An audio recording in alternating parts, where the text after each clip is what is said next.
सिद्धार्थनगर मधील सर्व रहिवासी बंधूंनो भगिनींनो मातांनो, सर्वप्रथम आपल्या सर्वांना या ठिकाणी इकडे त्रासात इतक्या अडचणीत इतकी वर्ष आपण काढली ती खरोखर तुमच्या सहनशीलतेची एक परीक्षा आहे आणि ती परीक्षा तुम्ही पार पाडली त्याबद्दल तुमचं मनापासून अभिनंदन।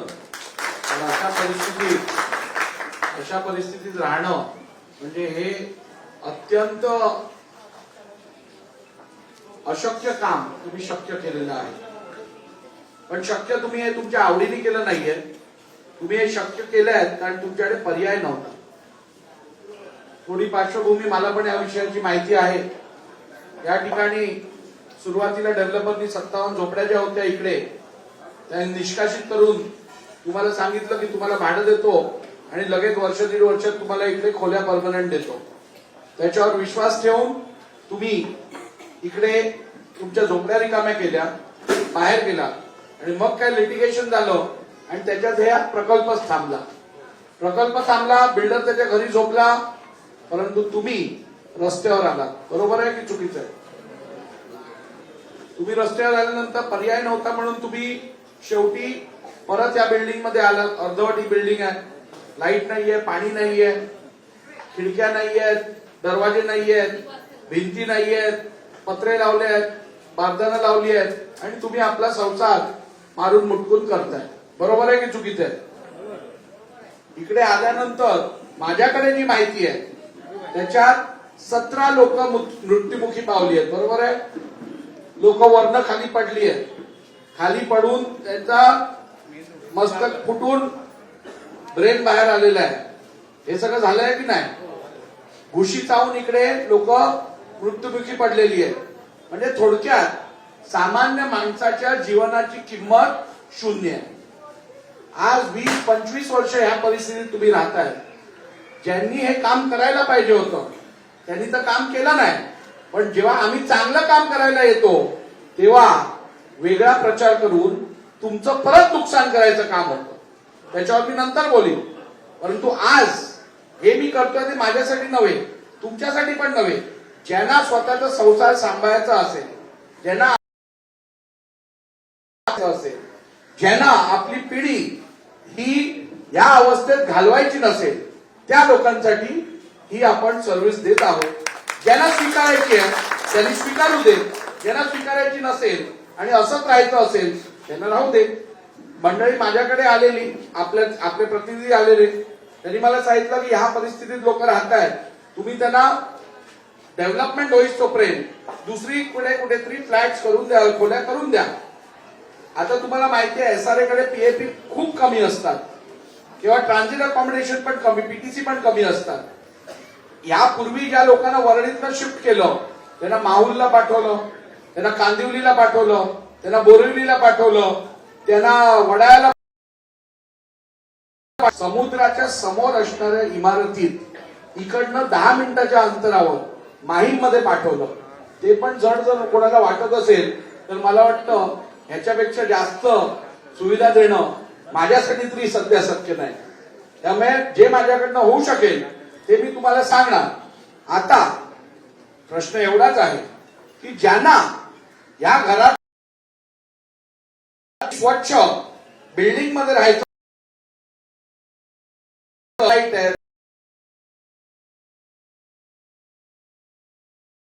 अशा लोकांना ही ऑफर आहे की त्यांनी तिकडे राहायला जावं।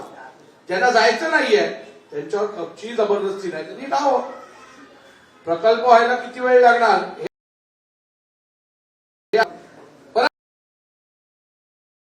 नसेल ते जाऊ शकतात एक, आणि हा प्रकल्प तुम्ही ह्याच्यात पात्र म्हणूनच नोंद तुमची असणार।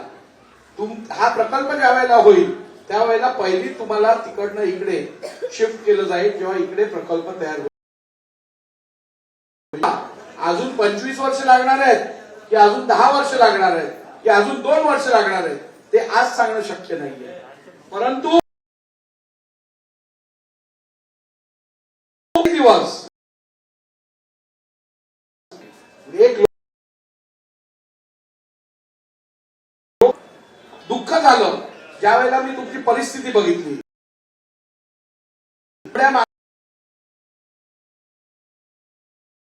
आणि आपण हे काय मला परवडणारं काम नाही, मला जमणारं काम नाही आणि मी खपवून घेणारं काम नाही. आणि म्हणूनच मी त्यांना सांगितलं की या 57 लोकांना तुमच्या परवानगीने यांची घरं तोडली गेली, इकडे इमारत अपुरी बांधली गेली आणि त्यांना मरायला तुम्ही इकडे सोडले, हे काय चालणार नाही. तुम्ही ताबडतोब त्यांना जवळात जवळ लोकेशन वरती घरं द्या आणि त्यांचा जेव्हा प्रकल्प होईल तेव्हा त्यांना परत आणा. आता तुम्हाला केवळ ट्रान्झिट अकॉमोडेशन मिळणार आहे, ज्याच्यात तुम्ही तुमची पुढची काही वर्ष हा प्रकल्प होईपर्यंत स्वस्त आणि चांगलं म्हणजे स्वच्छ चांगल्या परिस्थितीत राहू शकाल.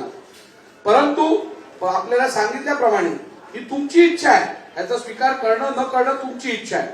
प्रश्न एवढाच आहे, जे काम मी 2 दिवसात करू शकतो, तुमच्या अडचणी समजून तुम्हाला काय त्रास होत आहे याचा विचार करून जर का मी 2 दिवसात तुम्हाला ट्रान्झिट अकॉमोडेशन मिळवून देऊ शकतो, तर या ठिकाणी जे आमदार आणि खासदार निवडून आले आहेत त्यांनी किती वेळा या इमारती जाऊन बघितलं?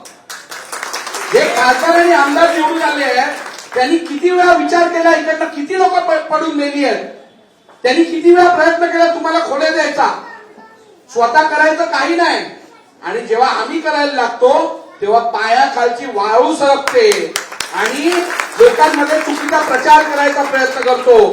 पण मी आजही सांगतोय, माझं मन स्वच्छ आहे, मी माझी जबाबदारी पार पाडली, मी माझ्या ईश्वरासमोर आज मोकळ्या मनाने जाऊ शकतो, बोलू शकतो.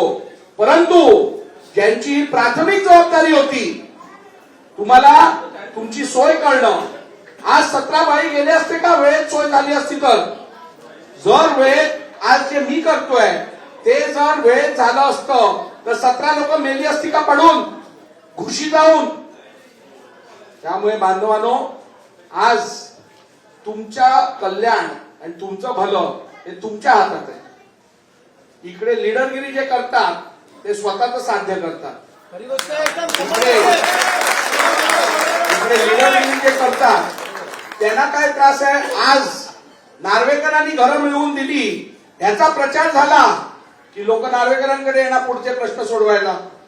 त्यामुळे त्यांची व्हॅल्यू जी त्यांनी 0 केली आहे ती मायनस मध्ये जाणार आणि म्हणूनच ते इकडे तुम्हाला चुकीचा प्रचार करून तुमचं नुकसान करायला बघताय. अरे मी विचारतो, तुम्ही 2दा खासदार निवडून दिलेत ना 10 वर्ष, 10 वर्षात किती वेळा खासदार या इमारतीत आलाय? एकदा तरी आलाय का? कोणी नाही आलंय.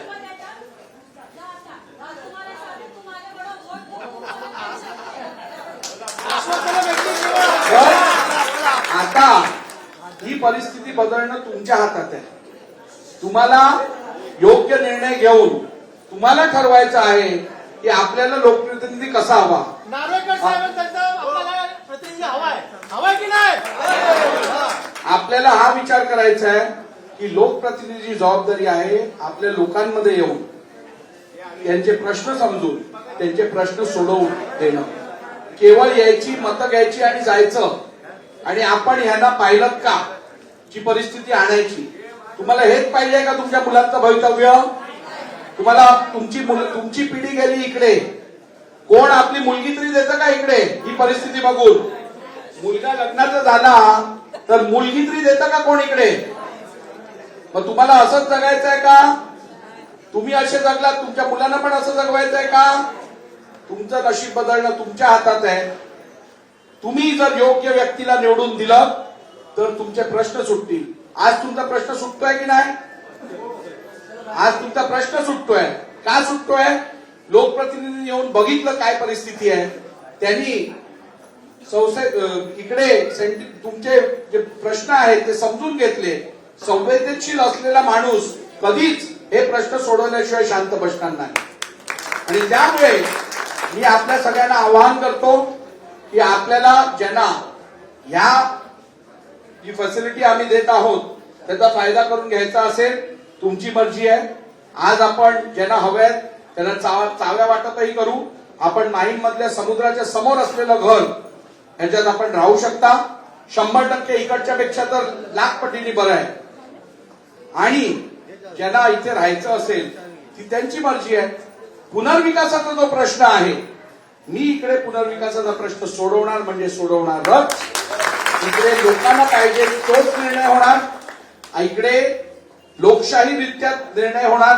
आणि जर का 1 जून पर्यंत या विकासकांनी आपले वाद संपवले नाहीत आणि विकास काम सुरू केलं नाही, तर मी SRA कडनं ही मॅटर म्हाडाकडे देऊन म्हाडामार्फत ही संपूर्ण डेव्हलपमेंट करून घेणार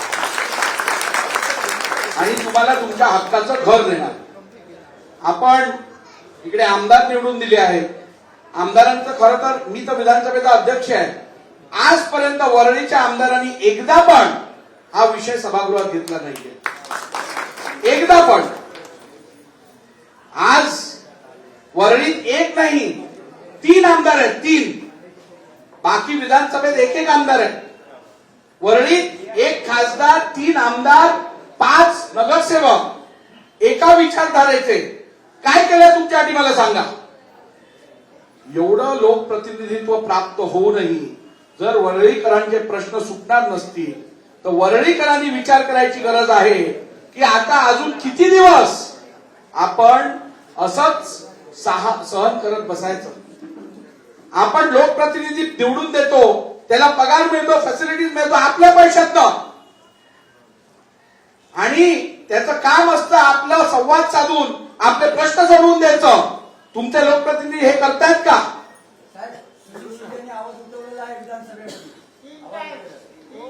तुमचे आमदार कोण आहेत सध्याचे? किती वेळा उचलला आवाज?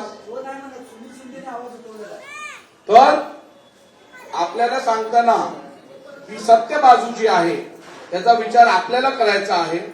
आणि येणाऱ्या काळात भावनिक मुद्द्यावर होऊन मतदान करायचंय की आपला विकास आणि आपल्या मुलांचा विकास ह्याचा विचार करून मतदान करायचं आहे, याचा विचार आपल्याला करायचा आहे. कारण आपल्याला सांगितल्याप्रमाणे आपलं भवितव्य हे आपल्या हातात आहे आणि ते उज्ज्वल करण्याचा निर्णय हाही आपल्या हातात आहे. त्यामुळे यापुढे हा विकास केवळ प्रश्न उचलून किंवा या संदर्भात बोलून आम्ही सोडवणार नाही, तर काम करून दाखवणार एवढीच आपल्याला ग्वाही देतो. आणि ज्या आमच्या साथीदारांना, ज्या रहिवाशांना इकडे नवीन घरं घ्यायची असतील ती घरं ते निश्चित घेतीलच. आणि ज्यांना इकडेच राहायचं असेल त्यांना कोणीही डिस्टर्ब करणार नाही. जे इकडे सुखी आहेत त्यांनी इकडे सुखी राहावं. ज्यांना स्वच्छ घरं हवी आहेत त्यांनी स्वच्छ घरं स्वीकारावी. आपण इकडे आलात, आमचं बोलणं ऐकून घेतलं आणि तुमचे प्रश्न सोडवायची आम्हाला संधी दिली, त्याबद्दल मनापासून आपले आभार. खूप खूप धन्यवाद. जय हिंद, जय महाराष्ट्र.